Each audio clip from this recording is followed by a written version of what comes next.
泰国当然知道柬埔寨洪森政权跟中国大陆的关系，可是他看到如果洪马内是这样搞的话，那他就知道这里面一定有问题。所以再加上洪森，事实上的话，在上一次边界冲突本来都是小事，结果你看这个塔克辛他的女儿佩通坦，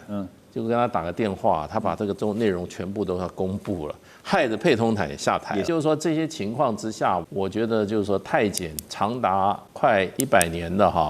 这样子的边界冲突啊，在现在从泰国角度看，发觉它的背景因素有一个很大的变化，跟柬埔寨可能就不需要有太多的这些保留了。所以这一次你可以看出来，就事情就扩大。美国最新的国家安全战略就是 NSS 是不是把他们的重心未来可能会放在亚洲？可能不一定。但是对于中国大陆来讲呢，这个答案恐怕是肯定的。中国大陆外长王毅在这个礼拜，我们看到他分别和柬埔寨的副总理兼外长巴素坤，还有泰国的外长希哈萨两人通了话。王毅特别强调，要警惕有人散布不实之词，抹黑中方与泰柬两国的友好关系。而且王毅也表示说，中方作为泰柬两国的朋友和近邻，最不希望看到的就是两国兵戎相见，而当务之急是做出决断，尽快停火，及时停损，重建互信。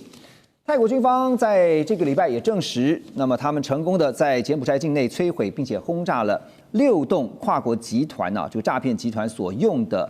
建筑物，包括了2座被美国制裁的赌场、饭店以及大型的度假村。好，现在其实泰柬发生冲突，我们知道是台面上的事实，不过背后所凸显的却是2个大国之间的角力这个调停泰柬是维持整个东南亚的世界秩序，变成了好像中美影响力在彼此这个互动见真章的一个场域。所以拉回到从北京的思维来看，大使觉得北京的思维跟它涉入程度的取决考量，你觉得会是如何？当然，北京事实上在过去这很长一段时间是柬埔寨的最大的安全保证。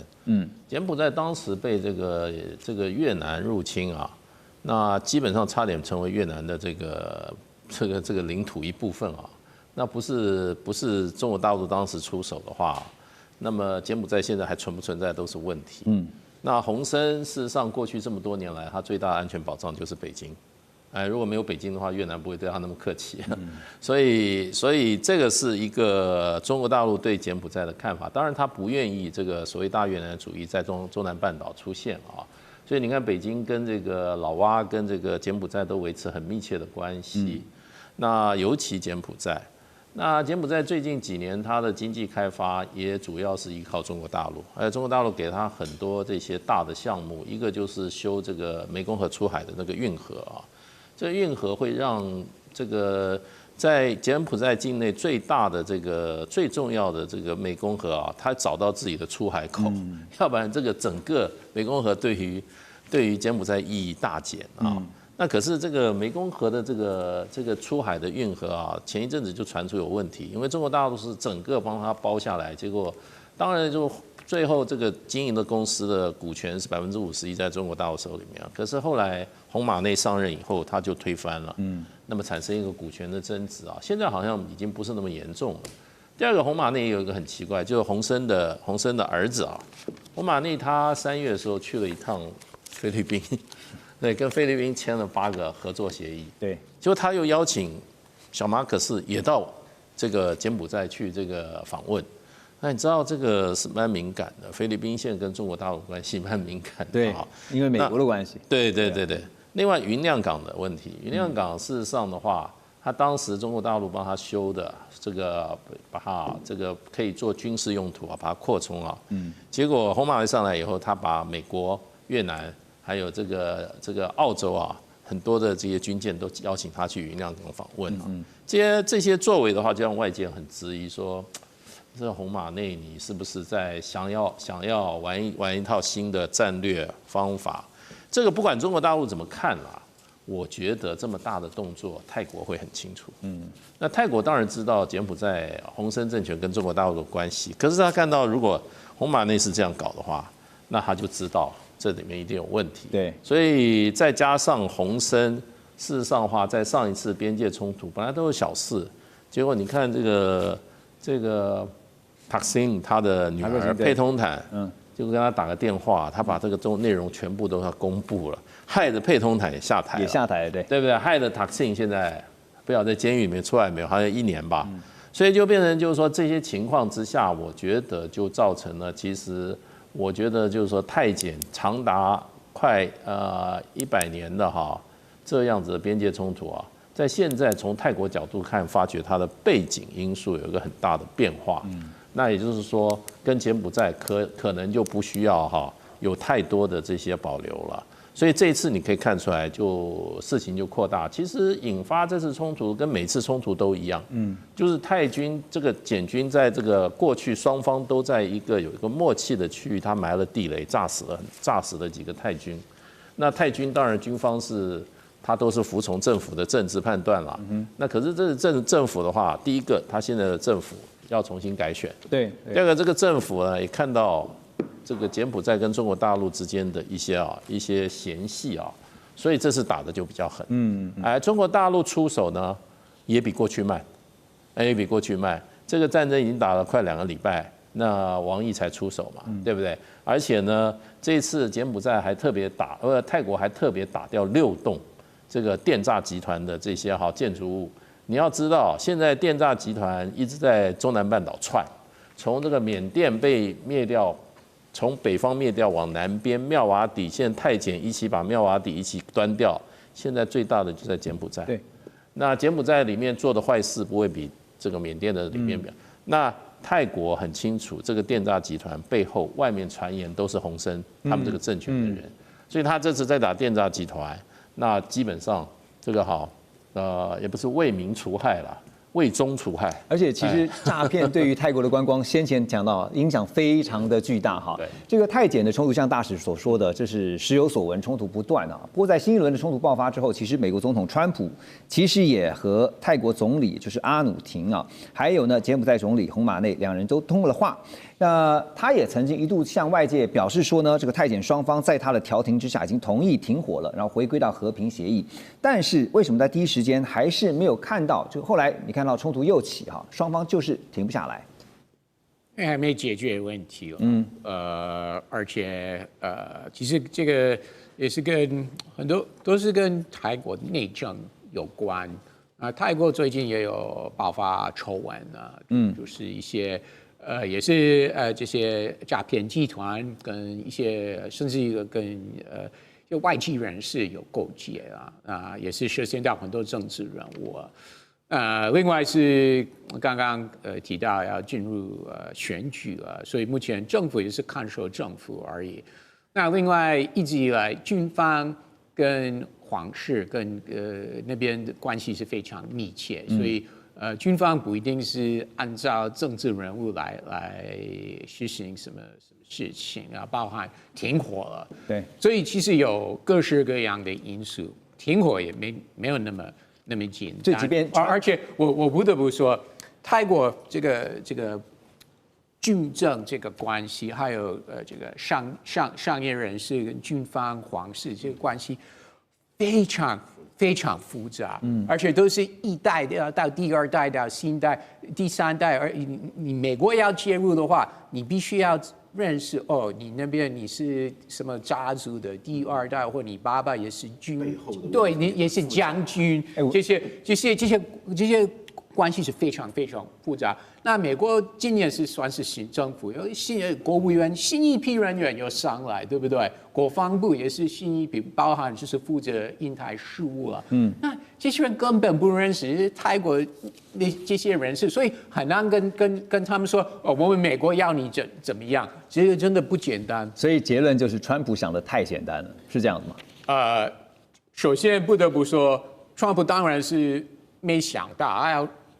要处理这个泰检这个战争，他上来的时候他知道5·2要处理，加沙要处理，连康戈就这么大的非洲战争，他大概知道这算是好大的事情吧。当然他早没想到，他还要负责这种处理这个东南亚的对他来说小战争了。所以 Ross 比川普想的还要再复杂、全面多了哈。我们讲到印太地区了，所以你比他了解亚洲，你比他了解。泰国跟柬埔寨发生了军事冲突啊。近日发生的边境冲突，现在传出有没有可能海战也是一触即发呢？因为在柬埔寨方面呢，看到他们动用了野战火炮，还有 BM-21多管火箭系统来攻击。而泰国呢，这个火力更是强大，除了持续派出 F-16进行空袭之外，那么也搭配了陆地火炮对柬埔寨的多个军事设施来攻击。泰国军方还证实已经动员了海军，说呢海军要联手陆军，海陆呢要联手哈。那么海军派出了8艘的特遣舰队，驻扎在达勒府外海的格古岛。那目的呢，就是要切断泰柬之间的海陆交通，要施压柬埔寨。而柬埔寨的海军部队现在也严阵以待。目前也看到了柬埔寨驻联合国大使呢，在7月26号特别强调说，柬埔寨希望也并且要求，无条件立即停火，也呼吁能够用和平方式来解决争端。好，那么我们先透过这个图表来给大家看一下哈，这次的泰柬边境冲突哈。这是中央社帮大家整理的图表。这次呢，最重要的就是发生在这6个零星的地点啊，产生了这个军事冲突。那你知道这边是泰国，这边是柬埔寨啊，边界呢长达有817公里。早在1个世纪之前啊，因为这个法国殖民的关系呢，这个遗留下来就是主权边界啊还没有解决的问题。悬而未决呢，也让这个边境啊常常会出现这个相关的一些零星的冲突。好，存在着主权的争议。那这次发生的地点呢，这6处地点正好是在这2个神庙的附近。那么现在也看到是说，在发生冲突之后呢，大家也做了泰国跟柬埔寨的2国军力比较哈。你就可以发现，为什么说实力真的是太悬殊了？因为在全球军力比较，泰国是排名全球第25名。那柬埔寨呢，95名。更重要的是呢，在泰国这边，他们有战机，柬埔寨1架战斗机都没有。好，那刚刚讲说海军也要出动，对不对？来，泰国还有1艘航空母舰啊，柬埔寨是1艘都没有哈。那另外就是呢，现役人员呢，泰国有36万名的现役军人，他的军力呢是柬埔寨的3倍，国防预算呢也是高于柬埔寨啊，非常多。好，那我要先请教邱老师的是说，我们看到的就是泰国跟柬埔寨真的是军力悬殊哈，好像是你说就什么啊，藏獒对上吉娃娃的那种感觉哈。那柬埔寨应该不会是对手，可是看到现在柬埔寨的态度还是很强硬哈，所以接下来这场冲突的态势会如何发展？您的预判？其实这一场冲突它是从政治层面延伸出来的。那基本上这个领土就是这2座神庙周边的领土纠纷，其实已经很长了。那过去很长的一段时间，这些互相不承认对方控制的这个区域，其实也都过得好好。是。那神庙周边，因为毕竟有游客啊，不是，所以它其实是一个相对有经济活动的地方。那过去很长一段时间都相对稳定。那这些冲突其实从今年年初开始就陆陆续续有一些，不管是泰国的边防的部队，或者是柬埔寨的边防的部队，那有一些零星的冲突，但这其实都不应该导致我们今天所看到这个样子。对。但是真正让整个军事对峙情况急剧升温，应该是前一段时间，就是我们大家从媒体上面看到的嘛，就柬埔寨这边把泰国前总理的谈话私底下谈话的录音公布出来，导致这个泰国的总理下台。但是其实他并没有，他并没有真的离开政党，他还是留在内阁里面当部长。对，这就是一个讯号，这表示泰国不会很简单的当做这个录音带流出的事情。柬埔寨这种挑衅的行为，泰国会当作没看到。这是第一个警讯。其实在，泰国前总理留任的这个部分，那我们就可以看得到有这个讯息，有这个迹象出来。再来是，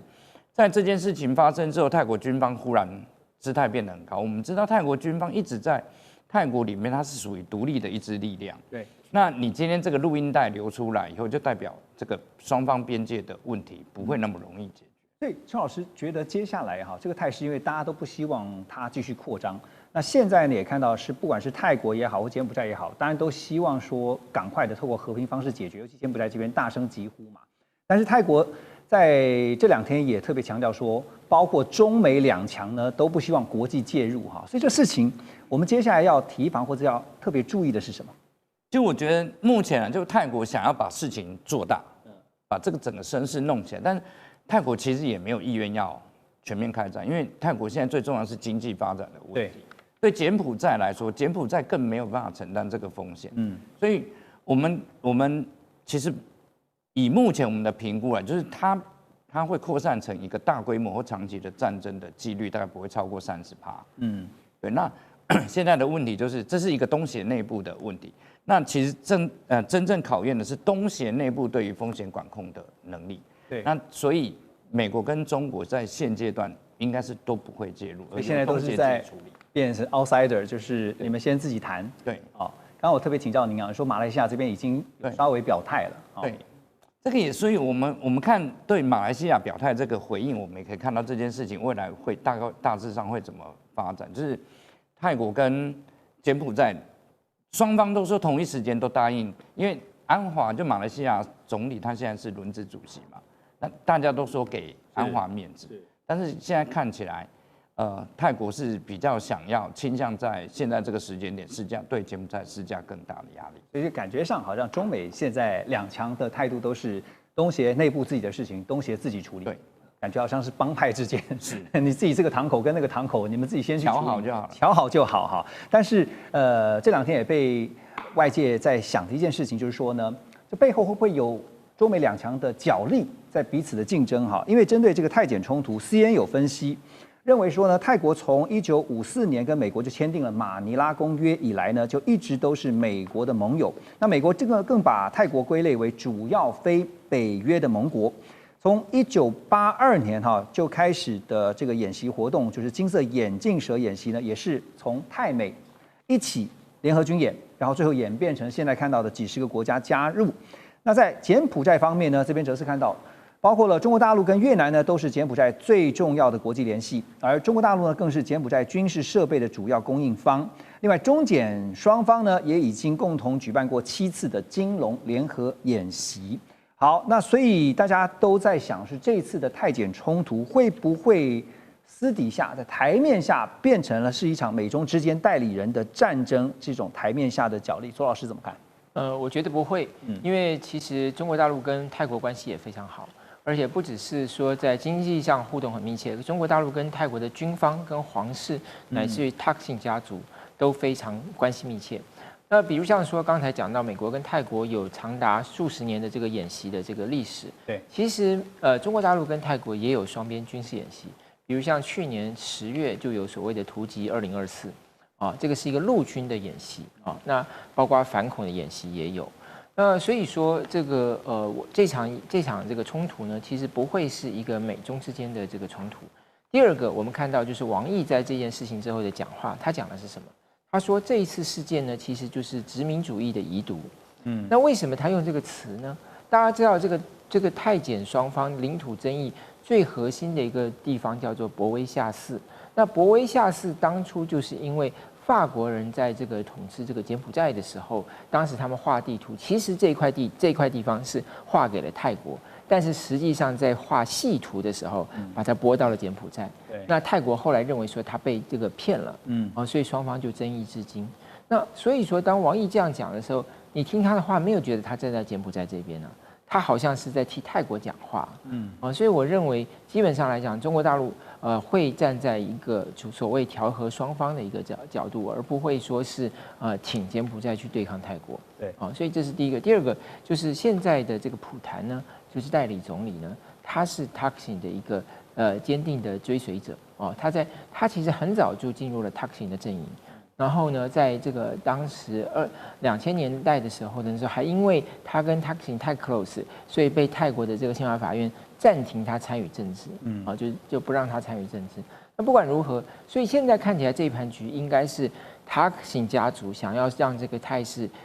升高，然后最后他们成为一个收拾残局的人。对，那最低标准是维持住目前的代理政府，因为这个代理政府就是现在的代理总理呢，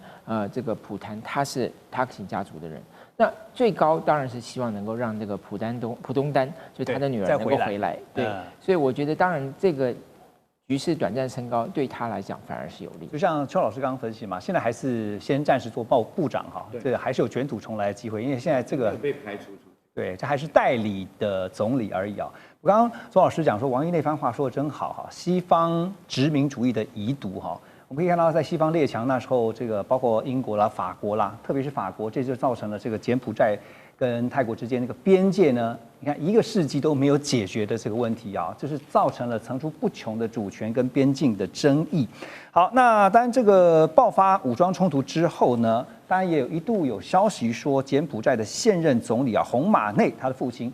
这个就是现在是柬埔寨参议院的议长啊，洪森。说他搭专机逃到中国大陆去了，不过洪森呢立刻就秀出了他这个社群媒体上的一张照片，他说我人好好的就在柬埔寨。那秀出张照片还说我就在这个办公室里面跟所有的这些高官们啊一起来讨论战情。他要告诉大家的是他没有跑，说这些都是捏造的这些假消息。但之所以会传出这样的一些谣言啊，就反映出一件事情，就是洪森在担任柬埔寨总理时期啊，是采取比较亲中的一个立场。好，比如说像2016年啊，在南海争议仲裁当时出炉的时候呢，洪森曾经跳出来彪骂支持南海仲裁的当时的这个日本首相安倍晋三，而现在担任总理的是洪马内，是洪森的儿子。虽然这个洪马内呢曾经在美国西点军校念书，也在那边毕业，不过在2023年啊，从父亲的手上接下了这个执政大位之后，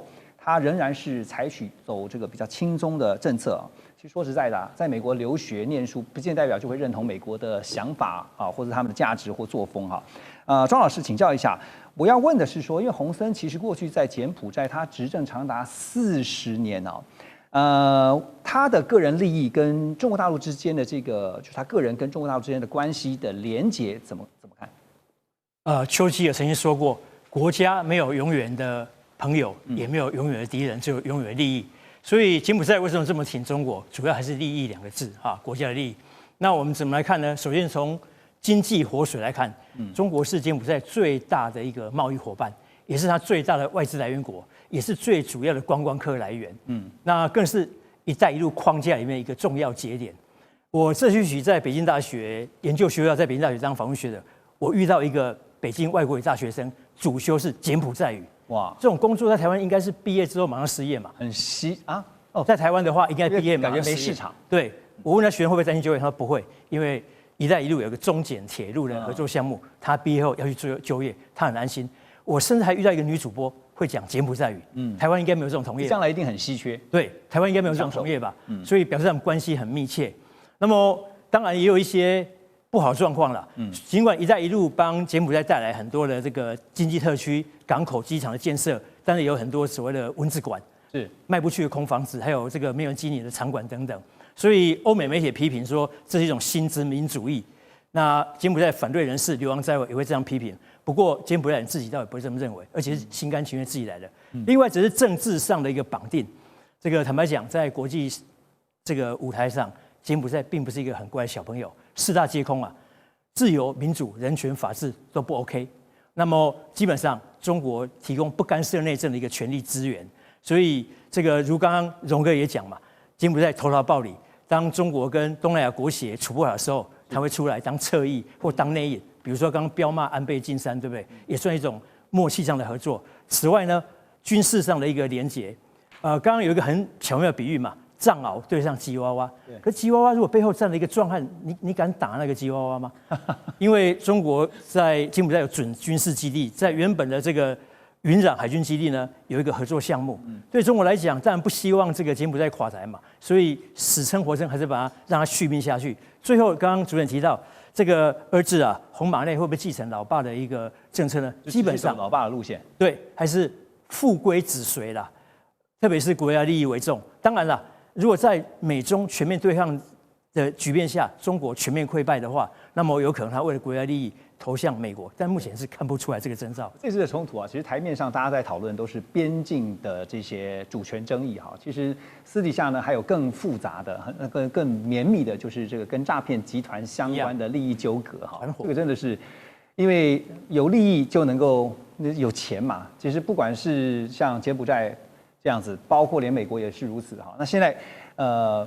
已经有了俄乌跟中东2个战场都还在秩序，那现在当然希望这个柬埔寨跟泰国之间的这个冲突，照目前3位老师的分析，应该不至于会扩大哈。毕竟在泰国跟柬埔寨这2个国家呢，就在边境发生了军事冲突，双方这2天还是在持续的交火，而目前呢，根据统计啊，至少已经造成了16个人死亡。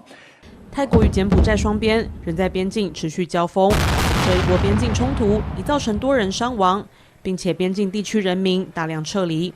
泰国卫生部统计，边境地区已有超过13万8千人紧急撤离，许多人原本平静的生活也一系变调。听到爆炸声响，立即放下手边事务，赶紧找寻掩护。เมื่อวานไปดูเด็กน้อยเล่นกีฬาสีค่ะก็เลยเขากำลังจะเปิดงานพอดีหนักก็เลยพากัน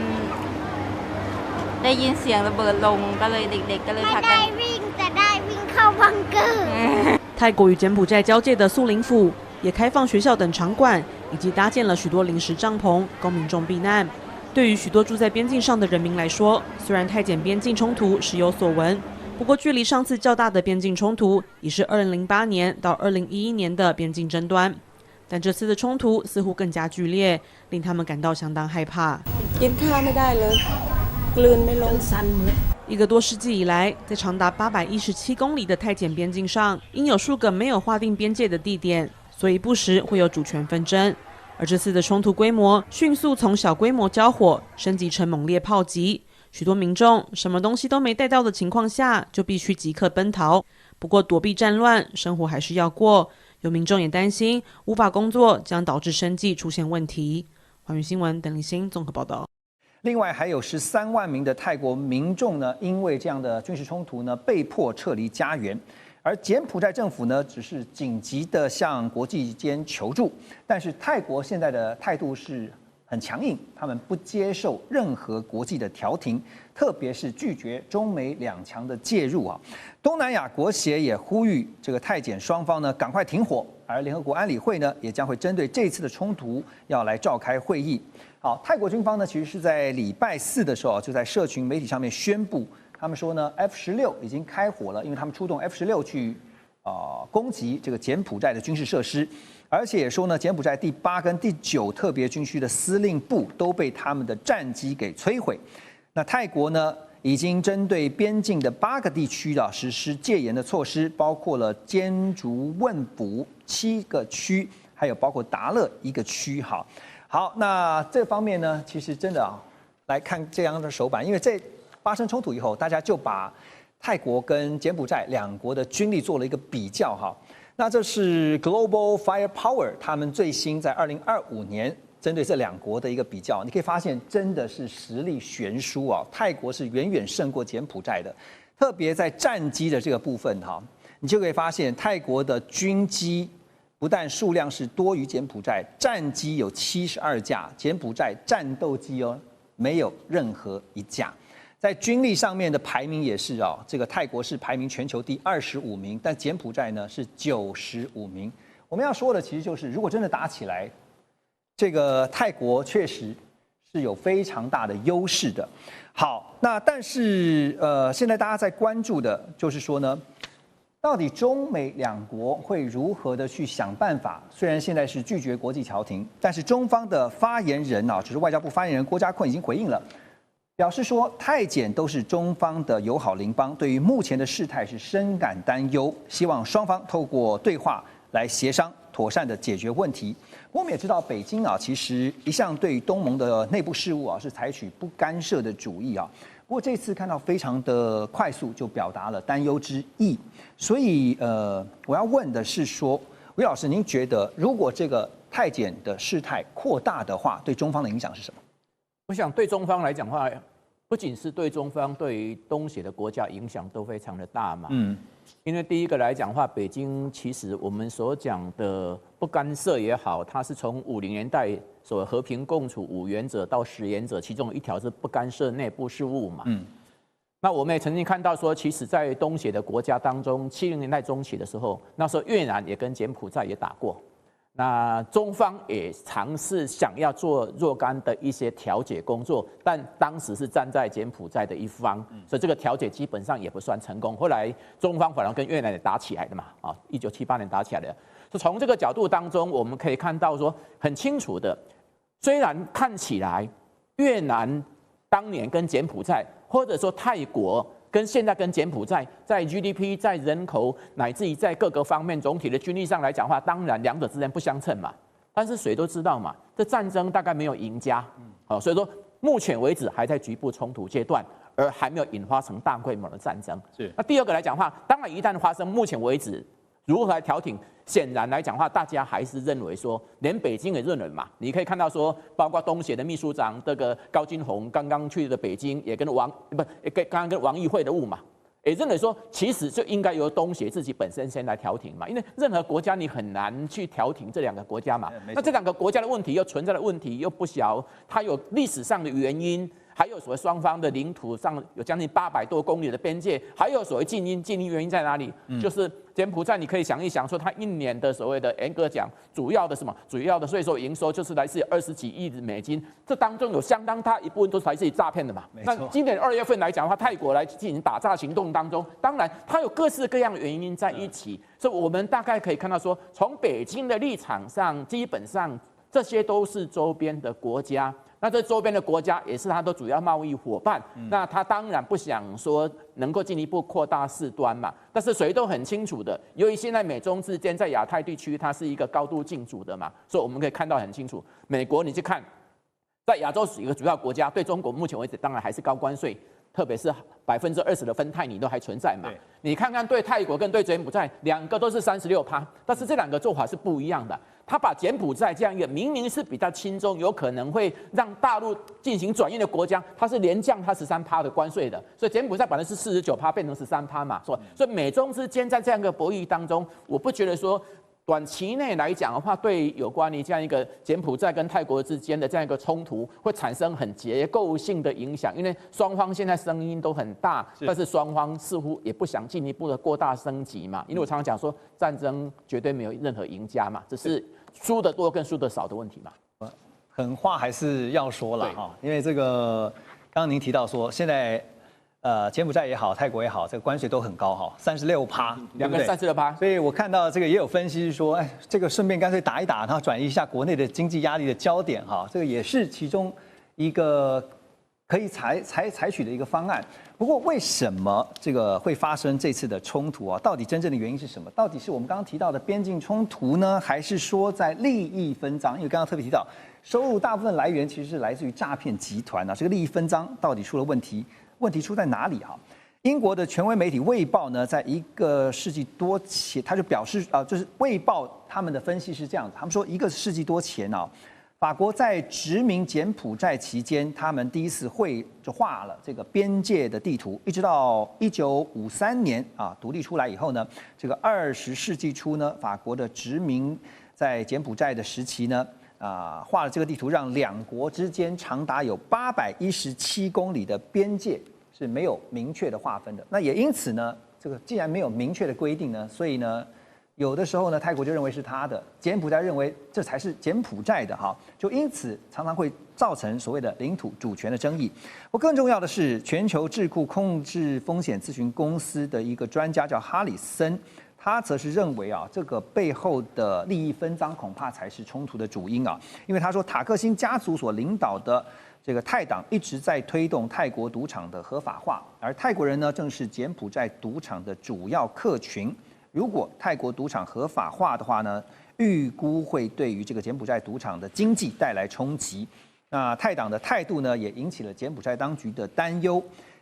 柬埔寨当局是判断，如果泰国国内的政治气氛对于泰党比较有利的话呢，就可能让泰党重新启动赌场合法化的进程。简单来讲，就是你威胁到了利益啊。那在这个泰国呢最近大力的打击柬埔寨边境的诈骗集团。当然，也一直有人就指控说，柬埔寨诈骗所以如此猖獗啊，就是因为柬埔寨的主政者，也就是洪森家族啊，因为洪森现在变成是议长了，那现在执政的就是他的儿子哈，在背后给这个诈骗集团开绿灯，所以呢，为了这些利益，因为这是庞大的收入来源，所以文佳老师哈，台面上我们看到是一些原因，台面下也看到是利益瓜分的原因，您觉得呢？是什么原因呢？当然了，其实，在边境的冲突，刚刚认为是一个假议题哦，其实利益才是他们真正的一个火线嘛，利益瓜分的问题。火线，对，因为什么？其实就一个历史地图来看呢，其实它是一个导火线哦，因为也刚提到，其实法国呢，当初他殖民的时候留下他们一个817公里的一个边境的一个模糊哦，那一个争议嘛哈。那当然了，其实如果说这是以一个历史地图来做一个冲突的核心，那其实更重要是他们的这个现实的一个利益的一个矛盾了哈。那因为其实就历史的一个地图，那当然就是一个冲突的一个借口啊。但是就是您刚刚讲的，又是赌又是骗哦，那这部分可能就是赌场利益跟非法这个经济这个再分配。那我想这个首先是讲赌的部分啊，因为泰国的赌场合法化嘛，因为这个塔克辛这个家族领导的这个泰党他主张这个赌场的合法化，那当然就会直接威胁到这个洪森他控制的一个柬埔寨的一个赌博业啊，因为一旦开放，那自然而然的就会抽干这个柬埔寨，或是分配柬埔寨的一个赌场利益那而且对这个洪森家族的就造成很大的一个冲击那矛盾都会升高。那此外呢，现在泰国呢，那当然也就是很多诈骗不断，而且他现在打诈骗嘛，那我们知道这个诈骗很大部分是洪森家族的一个在幕后支持，在把持住，不然你想怎么会线报不掉呢？最近到泰国去的话呢，一定会听到周边的声音，亲朋好友会告诉你提醒你说呢，去泰国要特别小心，万一不小心就被骗到缅甸去，变成了诈骗集团的一份子了。这个猖獗的诈骗呢，确实影响到泰国的旅游观光业。到底有多大的损失呢？光是根据泰国政府自己的统计，每一天单日就高达8000万泰铢的损失折合新台币是8320万左右。所以也看到了泰国总理贝东塔呢亲自到了中国大陆去访问，还特别强调他有华裔的血统，说中国大陆的游客呢，如果到泰国呢，会有一种回家的感觉。好，不但如此，泰国还大动作的对缅甸诈骗集团祭出了像断电、断网、断油这些强力措施。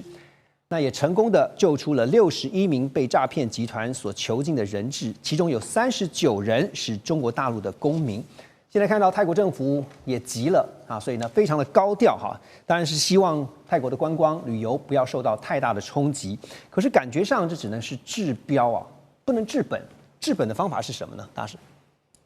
治本只能派军队把它剿灭，把它这个整个的这个端掉，对。那因为他后面是有军力做他的后盾，也就是这个当地的那个少数民族的军队，大概6000人，就作为这个36个电诈集团的这个后台嘛。而且我记得您曾经讲过，这个地区是非常复杂的。对，他的是属于这个缅甸政府的力量也达不到，然后那泰国事实上你看电跟水什么都是泰国的对，可是泰国不能够进去因为那是缅甸的土地。它的地理位置就在泰国跟缅甸的边界，隔一条小河。那小河你想过就很快就过去了。可是这个电诈园区现在非常的大，有8万人，对不对？而且前一阵子被断水断电可是呢，网络上突然传出来那个这个妙瓦底某财团在举行新年晚会，春晚，妙瓦底的春晚，哇，规模盛大，人才济济，真是嚣张。可见就是说，他1年的收入如果是3000亿人民币的话，那做这件事是小事一件。而且3000亿的话，他分给这个所谓的这个当地的少数民族的这个独立军，对不对？分一半，那独立军再分一点给这个缅甸军方，对不对？再四处打点的话。那他在那地方是高枕无忧，那他等于说是各地的地方的这些电诈集团发掘最好生存、赖以生存的这个地方，所以果敢的那个4大家族被剿灭以后呢，事实上这边声势更壮大。那他跟果敢不太容易，果敢就在中国边境嘛，那很容易就把这个另外一支军队就叫他把它剿灭了。对，可是这个妙瓦底离中国大陆我看也有几百公里啊，甚至上千公里啊。那你只有靠缅甸，只有靠什么？只有靠泰国。那泰国军队不可能进去帮中国大陆围剿，那是缅甸的境地嘛。对，所以就变成就是说这个是比较困难的啦。那现在断水、断电、断网啊，我觉得应该效果是有限，效果是有限。那除非就是说把它完全把它封闭，那人员的往来也全部都给它封闭啊。因为你可以想见，因为它这个属于这个一个三不管的地带。他们这个地方是要寻求跟缅甸的独立，所以缅甸军政府也进不来。那他这些所有的后援跟外界联系，看起来还是要走泰国嘛。所以其实泰国能够把它完全把它这个切断所有的往来的话，我觉得是目前可能是最好的办法。对。另外一方面就要看泰国的缅甸的军政府愿不愿意合作。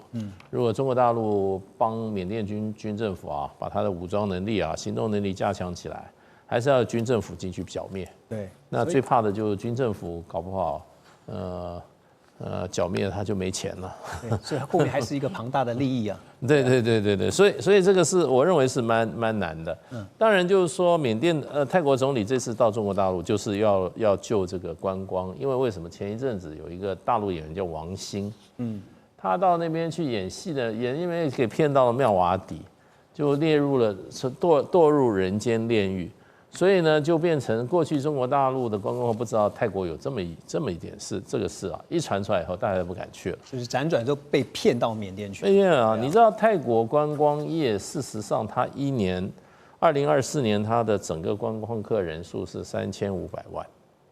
那里面最大的观光客来源地是中国大陆，是666万，所以就是说最大的客源是660万，第二名马来西亚才489万。所以，如果中国大陆的这个客源减少的话，对泰国的观光业影响非常大，外汇的大损失。对，你要知道，观光业基本上它照顾的群体，它这个消费跟它这个运作模式，照顾的是基层的老百姓。比如说啦，开这个运输车的，开游览车的，餐馆、小餐馆卖欧米亚给的，甚至一些怎么样，一些这些表演的团体，这些都是属于社会基层的。对，所以对任何国家来都很重要。所以泰国因为这个王星事件，大概跌了1到2成的中国大陆观光客，所以泰国这个首相急了，最近去大陆啊，我看他去北京嘛，对，还见了习近平嘛，习近平还特别说赞赏泰方采取强力措施打击网赌电诈。不过当然，像您刚刚讲的没错哈，因为根据报道呢，我们看到说只是治标，但没有办法正本清源的来打击这个诈骗集团啊，因为根据报道说，诈骗园区就算面临了断电、断水、断网、断油这样的行动呢，不受影响，甚至呢，他们早就有准备了啊，甚至还从这个辽国去买电，所以入夜以后呢，一样是灯火通明。刚刚这个大使也点到了，竟然在春节期间还办春晚，真有够嚣张。所以要怎么样能够彻底根除呢？舰长？首先我要说这个断电，我的看法可能比较不太一样，因为这个当然那是最彻底的一个方法，但是很多可能会遭遇一些困难。我先说断电这个东西哦，事实上他们这么有钱，他一定都有这些不断电的系统，他可以买，或是不但买，我可以买个发电机，发电机那是很简单的一个东西啊，所以电不是问题，而且反而这个你断电之后哦，会给他一个警告。我要来处理你们了。如果我今天在这里一断，我知道要来处理我们了。而且你看这么多人在那，我问你进去每一个人都是诈骗集团吗？好比说我们今天在这里，我们都住在那里，只有我是，你们3个不是哦。你可能是在做菜的，他可能是在送这 Uber 的什么等等。进来之后如何证明我是？那我知道你断电之后就有所警觉，要来了，这个东西现在要藏好。所以反而我的感觉就是这个断电反而是给他一个。我让中国看，你看我们断电了，那我同时是给他一个警告，这不是一个彻底解决方法。我所认为一个彻底解决方法，就有点像类似恐怖分子。为什么会有人绑了一个炸弹，不顾自己的生命去把这个别人给炸死？除了仇恨以外，还有更重要的是，他一定活得很痛苦。如果你有钱，你过得幸福快乐，你再恨人家，你都不会绑个炸弹去自杀。它这里也是一样，它这里几乎都是穷山恶水的造成的结果。早期是贩毒嘛，那现在是这个诈骗。如果我把这里的道路全部都开通，让他们有很好的工作，消除他的贫穷，让他衣食足。有一句话叫做“行有余力，动有余地”，每个人都是好人。当然有些人这个可能根本就是在他的本性就坏，但是绝大部分的人，他之所以会去做坏事，是因为他过得不是非常的快乐。所以我觉得，只要你把这批人抓完了，那个地方这么难生存，还是会有人来继续。就好像你黑帮，你把黑帮抓完，他还是会有。那怎么样解决他的生活，让他过得幸福快乐，他就不会做这类事情。衣食足才知廉耻。知廉耻是。对啊，所以还是要解决他们真正民生相关的最痛点的那个部分的问题是什么？开通交通，对，而不是就是“一带一路”。其实中国大陆一直在做这个事情。我给你开通交通，我给你在这偏远地方建立经济区。你知道中国在很多地方建立经济区，不是只有交通而已，它还有什么银行啦、网络啦什么的，它都在建。能够消除世界的和平，基本上就能够稳定这个世界的安全，它不会动乱。您刚刚讲的有一点没错啊，就是说进到这个园区以后呢，其实谁是诈骗的，谁不是的，那真的很难分辨啊。所以这次的断电呢，采取这么激烈的这个手段呢，结果是什么呢？其实受害最深的就是在当地的老百姓啊，其实他们无辜也被波及到，像医院啦、学校啦都被断电，那居民呢也出现了这个抢购燃油的现象。那结果导致呢油价飙升，最终还是苦的就是一般的老百姓哈。可是诈骗集团，我们看到他们一样的开春玩，然后呢一样的照样骗啊，遍及全球啊，甚至想办法转移阵地。所以泰国政府到底他们这次是不是真的能够去解决啊诈骗的问题啊？报道也只说现在没有被打击到，这个诈骗集团呢反而是先避风头，把目标转向欧美，他们利用 AI 翻译。骗的是谁呢？外国人啊！等到这一阵子风头过去之后呢，那会不会又重新回来锁定中国大陆的市场呢？这一点请教安老师，你怎么看？延续两位老师刚才说的哈，这黑帮掳掠打杀哈，基本上这个成本代价根本上不划算哈，所以说都斜杠跑去做这个诈骗集团哈。那这个中国慢慢富裕，就跟美国一样有这个 Mexico。这个 Colombia Cartel 一样的问题啊，所以说长远来说中国它必须发展云南哈，就是让这个缅甸跟辽国变成它的经济的一个腹地哈。那这个所谓像 AI